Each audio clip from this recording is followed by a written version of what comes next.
ಮೀನರಾಶಿ ಜೂನ್ ತಿಂಗಳ ಭವಿಷ್ಯ. ಯಾರ್ಯಾರು ಮೀನರಾಶಿಯವರಿದ್ದೀರೋ ಈ ತಿಂಗಳು ಅದ್ಭುತ ಅಂತಾನೆ ಹೇಳ್ಬೋದು.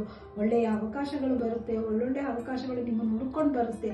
ಆದ್ರಿಂದ ಯಾವ್ದು ಒಳ್ಳೇದು ಯಾವುದನ್ನ ಕೆಟ್ಟದ್ದು ಅಂತ ನೋಡಿಕೊಂಡು ಕೆಲಸಗಳನ್ನ ಮಾಡಿ. ಉದ್ಯೋಗಸ್ಥರಿಗೆ ಒಳ್ಳೆಯ ಜಾಬು, ಪ್ರಮೋಷನ್ ಸಿಗುವಂಥ ಒಂದು ಅವಕಾಶ ಇರುತ್ತದೆ. ವ್ಯಾಪಾರಸ್ಥರಿಗೆ ಹಣಕಾಸಿನ ಸುರಿಮಳೆ ಅಂತಲೇ ಹೇಳ್ಬೋದು. ಏನೇ ಇದ್ರೂ ಏನೇ ಇಲ್ಲ ಅಂದ್ರೂ ಒತ್ತಡವಂತೂ ಇದ್ದೇ ಇರುತ್ತೆ ಈ ತಿಂಗಳಲ್ಲಿ. ಮತ್ತು ವಿದ್ಯಾರ್ಥಿಗಳು ಕೂಡ ಒಂದು ಆರಾಮದಾಯಕವಾಗಿ ಎಜುಕೇಷನ್ನ ಮುಂದುವರಿಸ್ಕೊಂಡು ಹೋಗ್ಬೋದು.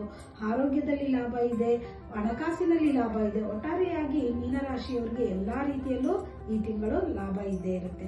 ಆದರೆ ನಿದ್ರಾಹೀನತೆ ಇರುತ್ತೆ, ಅದ್ರ ಕಡೆ ಗಮನ ಕೊಡಿ. ನೈಟ್ ಎಷ್ಟೊತ್ತಾದರೂ ನಿದ್ದೆ ಬರಲ್ಲ ಅನ್ನೋವಂಥವ್ರು 2 ನಿಮಿಷ ಹನುಮಾನ್ ಚಾಲೀಸ್ನ ಪ್ರತಿದಿನ ರಾತ್ರಿ ಬೆಡ್ ಮೇಲೆ ಕೂತ್ಕೊಂಡು ಕೇಳಿಕೊಂಡು ಮಲ್ಕೊಳ್ಳಿ.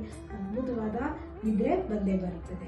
ಹಾಗೆ ನೀವು ಏನು ಮಾಡಬೇಕು ಈ ತಿಂಗಳಲ್ಲಿ, ಯಾವ ದೇವಸ್ಥಾನಕ್ಕೆ ಹೋಗಬೇಕು, ಏನು ಮಾಡಬೇಡಿ, ಮನೆಯಲ್ಲೇನೆ ಓಂ ಗುರುವೇ ನಮಃ ಅಂತ ಗುರುವಿನ ಆರಾಧನೆ ಮಾಡಿ.